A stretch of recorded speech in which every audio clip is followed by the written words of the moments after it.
We were at my uncle's house, and my older cousin, he was playing with the gun, and just so happened my sister walked through and the gun went off and blew her head off in front of us. My mother started doing drugs, and I started seeing her less, and I was with my grandparents, majority of the time after that. And they tried to give me everything, that I wanted, but what I really needed was somewhere to be there for me. The name of this show is Your World. And so, I appreciate you allowing us to come in your world. Christians would look at this and, well, why don't y'all just start preaching and stuff like that? No, I want people to understand the reality of what you have gone through and the reality of your experience so that they can see and understand the greatness of God's grace. And I'm sitting here looking at you right now. If you're not a picture of grace, I don't understand what grace is.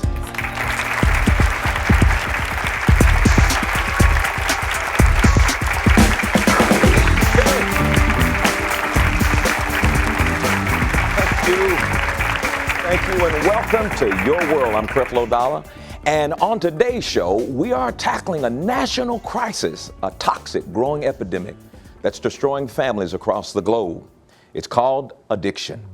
Every single day, 114 people die in the United States as a result of drug overdoses and misuse. 114 people a day. Now think about that number. That's hundreds and hundreds of children forced to live without a parent. That's so many hundreds of parents suffering the tragic loss of their son or daughter every single day. Now, the devastating impact of addiction not only affects those addicted, it can destroy the lives of everyone around them. So, today I want to provide grace-based solutions to help you or those you love win the battle against addiction. If you or someone you know is in the grip of addiction, well, you won't want to miss a minute of today's show. There is victory obtained through grace, and we're getting into it today, right here on Your World. Changing one life, time after time. Oh Lord, we do it all for you. Through the trials I see, I'll always believe a new life starts with you. Oh, change your world today. Change is gonna come your way. Change and get an understanding. His grace will transform you.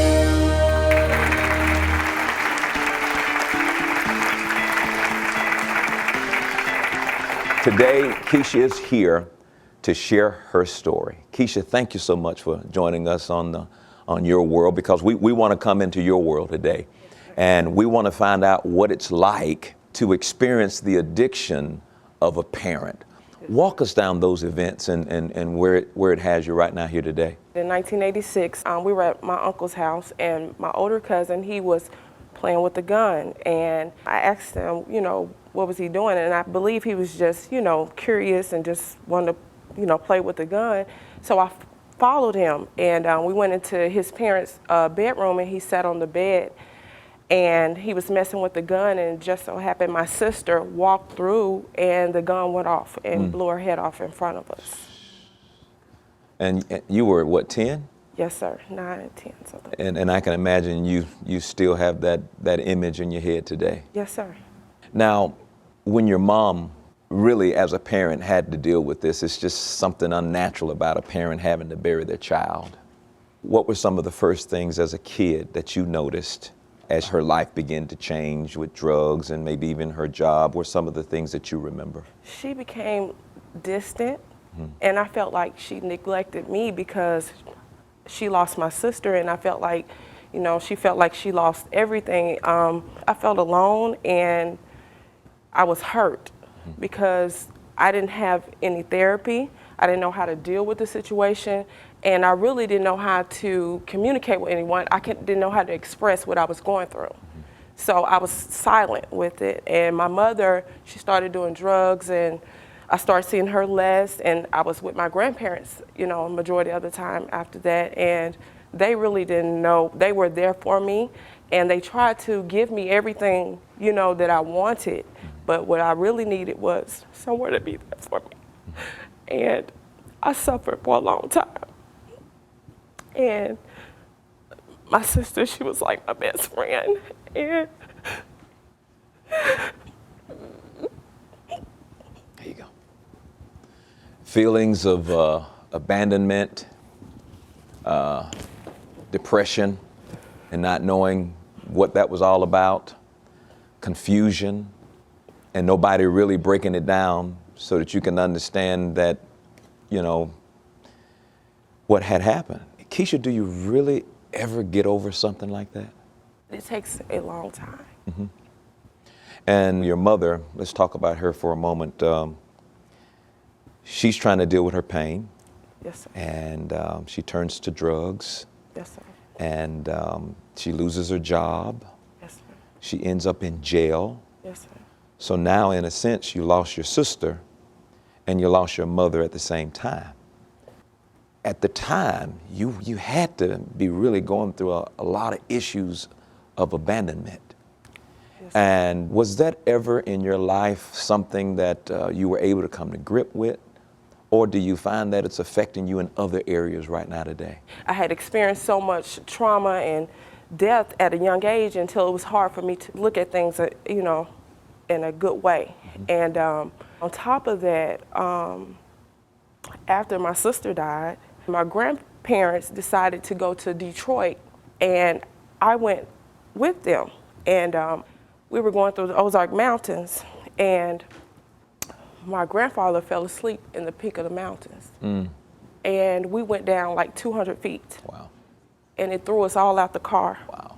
And it broke my grandfather's neck, it crushed my grandmother's shoulder and hip, it cut my eyelid off, cut my ear off, and it temporarily paralyzed me. And it disfigured my face so bad until I was supposed to have plastic surgery.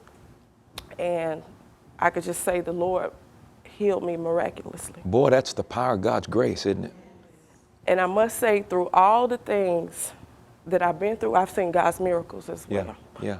The name of this show is Your World. Yes, sir. And so, you know, I appreciate you allowing us to come in your world. You know, Christians would look at this and, well, you know, why don't y'all just start preaching and stuff like that? No, I want people to understand the reality of what you have gone through and the reality of your experience so that they can see and understand the greatness of God's grace. What did you do to deserve to be alive today? I look at your face right now. What did you do to have your face looking like it is right now when it could have looked another way? Look at all of what God has done in the midst of everything that you've gone through. I see an example of what this show is all about, the grace of God. Yes, unmerited, undeserved, unearned favor that he's obviously shown to you. And my heart rejoices in one aspect. In the other, I'm like, how can one person experience so much? And yet I see the power of God's grace on your face. Amen. Your face is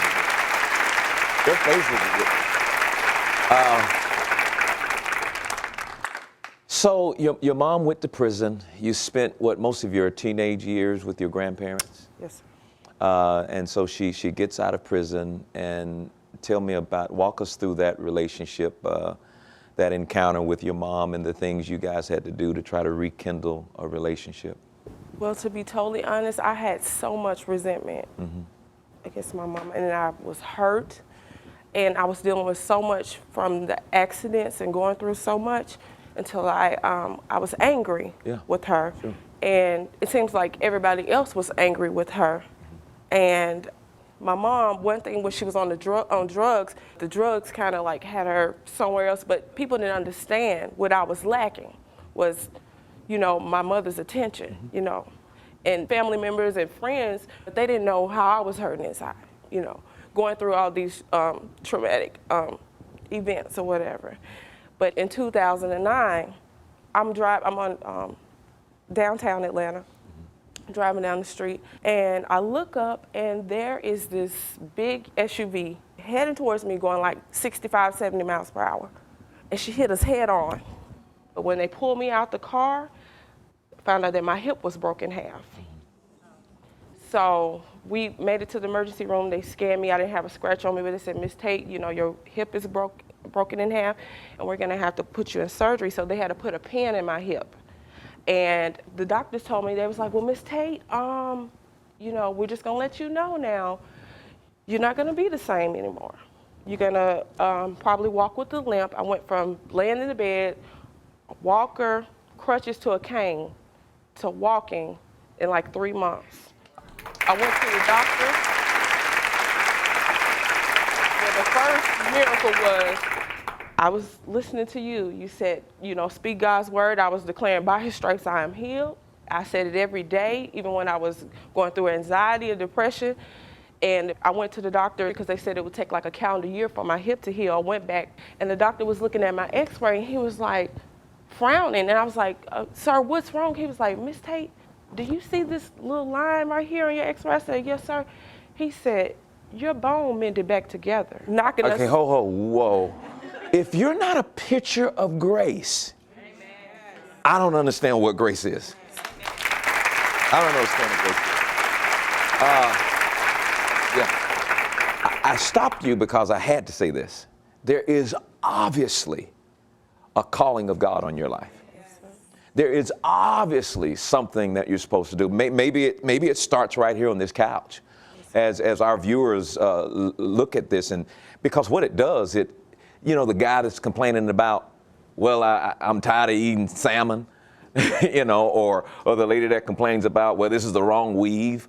All of a sudden, I don't have any problems. Yes, sir. All of a sudden, my situations are just not big. And I see his unmerited favor. And I don't mean to start preaching, but you got me excited. Yes, I see his unmerited favor showing up time and time and time. And I have to ask the question, you know, what is it that you did to deserve God's attention to deliver you over and over and over again, if it were not by the grace of God that he did it? This is just mind-boggling. Listen, the effects of her life and all that she has experienced. Just think about what addictions cause to happen in people's lives. And I'm not saying that all of this happened as a result of your mother's addictions, but you and I both agree that somebody else's addictions can also impact your life. And if that was enough, but all of these other things that have come, God's grace continues to show up and deliver us. And there are solutions. There is a way. Let's meet someone who has lived this life of drug dependency. Folks, he's walked in their shoes, and today he is here to tell you how the grace of God saved his life and now reaches thousands, and I mean thousands of young people, and introducing them to the power of God's grace. Please welcome to your world, Matt Pitt.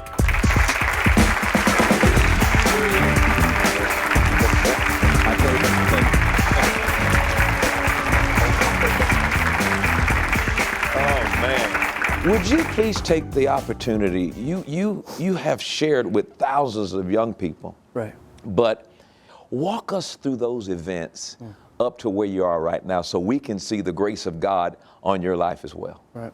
My dad was an alcoholic, so didn't see him that much. My whole house was a wreck. I mean, I'm not just a problem child from the fetus. I'm talking about it was a wreck, everybody. And then I'm in and out of every kind of school, 7 different schools. I'm not just a problem child. I couldn't even understand what was going on in the classroom. So I was always outside. I mean, every teacher telling me, you ain't gonna make it, you ain't gonna become anything. So our whole life story and our family was everybody saying nothing good's gonna come from this family. No way, not him, not his daddy, not his sister. And so to make a long story short, I get expelled. I'm in and out of school. I can't figure. My mom ends up having to homeschool me because no school was going to take me in the area. I'd just been in and out of every different scenario. And my mom believed in God, man. She believed in God 24/7. She was one of them praying mamas, walking down the hall, got a Bible and covering everything in the blood. She'd come up to people, I cover you in the blood. I'd have to tell my friend she smokes weed. I'm not kidding you. I did. I was like, I'm sorry, man. We got, she's covering everything in the blood, and she was kind of a freak for God. And so I was blessed to have a mama that was always praying, no matter what dope scene I was in, no matter what my dad had going on, my sister. She was praying 24/7. She believed there was a spiritual war, going on in the house. I'd go to her room just to find out if she was here. I'd look at my sister and my dad. I'd like, the rapture. No, they'll still be here. But where's my mom? I'm serious. Every morning I was freaked out because she was always saying, Jesus coming back. You better be ready. And I'm at nighttime going to bed thinking, man, I'm high. I hope he ain't coming back tonight. I hope he ain't coming back tonight. And so my whole family is a wreck. My dad's really battling addiction. My sister was sexually raped by somebody. She starts losing all of her hair due to this depression she went into. So you can only imagine addiction's about to get serious. And she's locking herself in a room at nighttime, figuring out how to kill herself. And this whole thing's going on in my house. And I'm looking at my mom going, how can you believe in God? He ain't doing nothing for Dad. He ain't doing nothing for my sister. And he clearly ain't doing nothing for me because I'm on these drugs. And I can't get off. So I get down to college and about 90,000 people in the stadium, and I have a drug overdose right there. But it was one of those times where Mama was there. The only time she shows up at the university was the day of this event. And there she is with my dad. And she always knew she would be there. Boom. It's like God would send her down there. She didn't care nothing about no football. She could care less. But there she was just looking. We walk up into this game, and I wake up in the back of an ambulance bus. But there she was, just rocking in a corner. And she was saying, the devil can't have my baby. The devil can't have my baby. I'm looking at her thinking, you better pray, because I'm telling you, I'm going in and out. I'm going in and out of this life. I don't know what's going on, but this is it for me. But she was praying, saying, no. God's got a plan. The devil can't. And no matter what the doctors are saying in the room, she's saying he ain't going to have you. And she knew there was a bigger plan. And I still couldn't get rid of this addiction. I couldn't get rid of this mess in my life. Matt, tell us about that addiction. I mean, it was 24/7. Anybody in it knows it. You got to keep chasing something to take care of what's going on in your mind, to take care of maybe somebody telling you you're a failure, maybe somebody telling you it ain't going to work out. It's 24/7. When people get wrapped up in this life, you put everybody else at risk. And Dr. Dollar keeps talking about this grace. I fell to my knees and something that no drug has ever given me, something that no feeling has ever given me, something that I can never explain in a million years. When I hit the knees in this poor little house in this basement, and I just cried out to God, and I said, man, I know I got dope in my pockets. I ain't got nothing off you. I don't have $1. I ain't nothing but a lie. I have nothing. I have nothing to offer you. And I surrendered to him. And I had no idea after I hit my knees in that basement that I was going to be able to go get all these other people who are going through the same struggle. And man, when they all found how good God was, when everybody found how good God was, that he would take it all away from you, he'd get rid of it. He wasn't counting it. He wasn't sitting and recording. Look, he just took it away. When every addict in my streets found that out, every dope boy, every drug dealer, everybody found that out, man, it was a 24/7 revival. And God basically ripped that one thing out of their life and said, I'm going to give you another day. I'm going to give you something better than that. And I'm telling you, man, we got addicted to that word. We got addicted to work. We'd do it 24/7. Man, it kept me up later than any drug could. I'd stay up worshiping all night long. And here I turn into the freak. I turn into the freak my mama was. Now I'm walking around the basement and I'm covering people in the blood. I'm serious. I'm telling my friend, I cover you in the blood. I plead the blood over you. And I'm going, oh my goodness, what's happened to me? I'm just like her now. But I realized she was in it, man. She had tapped in. And you have no idea. It was 24 years, 360 something days. She could have given up any minute. And she could have just thrown in the towel. But no, she kept praying. She kept believing that God had a breakthrough coming, that he was going to do something. And when he radically did it, my dad got off of alcohol. He radically turned his life around. Man, one of the reasons that bottle had him hemmed up, up is because he was going to become one of the most radical little preachers and evangelists. He was hitting the streets, knocking on doors. Man, have you met God? He was so amped up. Everywhere he'd go in gas station. Have y'all met God? It's like something keeps you from experiencing it and knowing it. And then the whole world gets to know it because you experienced it. So for him, man, when he laid down that bottle and he picked up that word, it was over. When I laid down that dope and picked up that, it was over. When the minute my sister let go of all this hurt and all this bitterness, honestly, she was bald. She had to wear do-rags around her head because of her hair being lost. The minute she picked up this thing that says God heals, if you let go, her hair began to grow back from her head. To this day, she has a full hair of head, and it's going crazy. I love it. I love it, man. Do you guys agree with me that this is a stick of dynamite? Yes. And Matt, would you agree with me that there's a serious call on Kesha's life? Serious call. Yes. For somebody, I mean, you heard his testimony, Kesha. Yes, sir. Yours involved falling off mountains, getting hit with cars, all of that other kind of stuff. And yet your mother's addiction caused a lot of abandonment here. And on the other hand, you replaced one addiction with a new addiction. Mm-hmm. That's exactly it. Yeah. And so what I'm saying to you guys today, get addicted to God's word. That's it. Amen. Get addicted to God's spirit. Get addicted and believe what he has already said that he would do for you.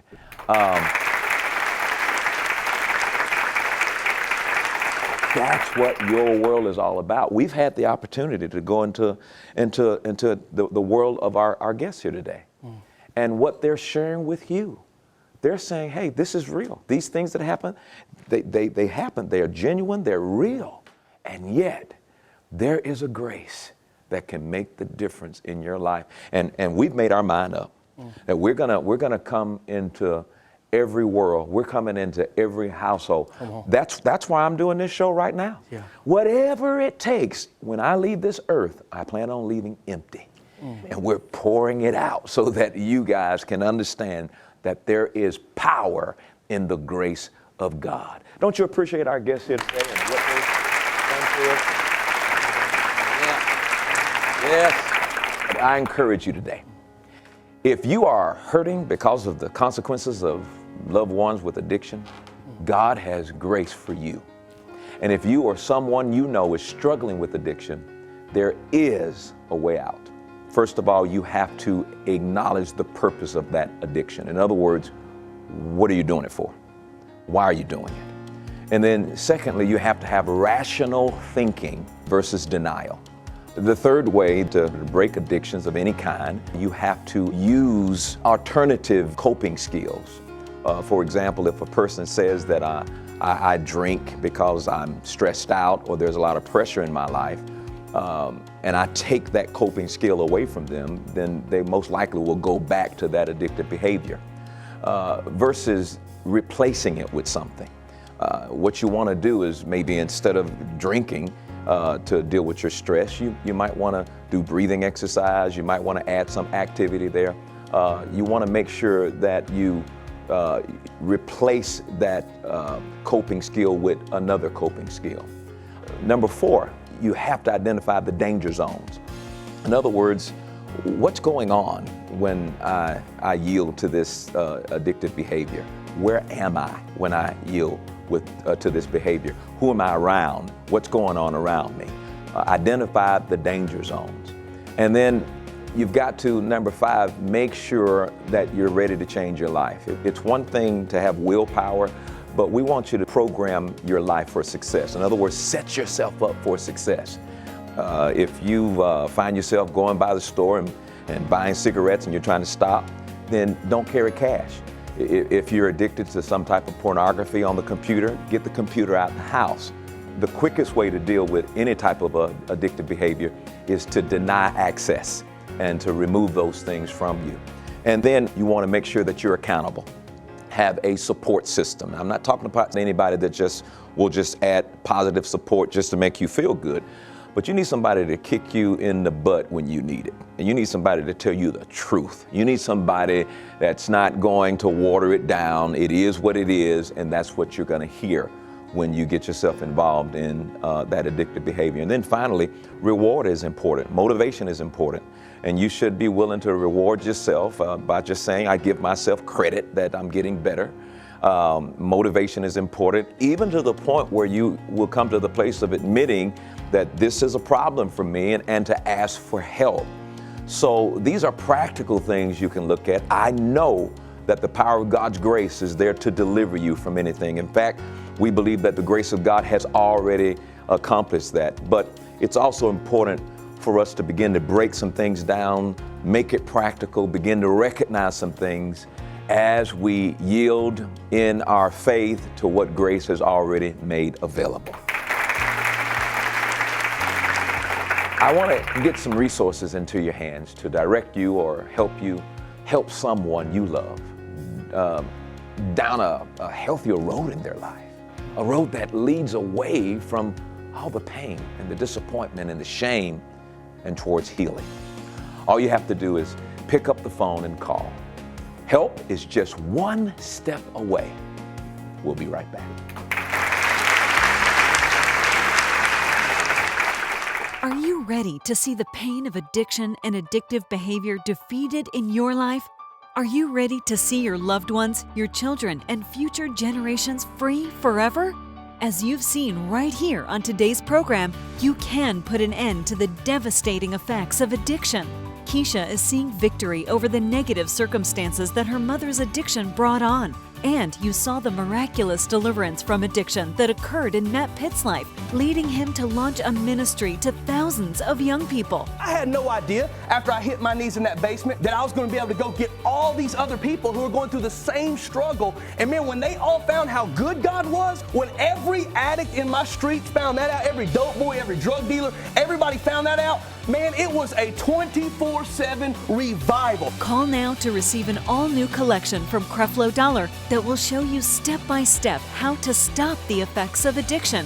First, you'll receive Creflo Dollar's life course entitled God is Big, Sin is Small.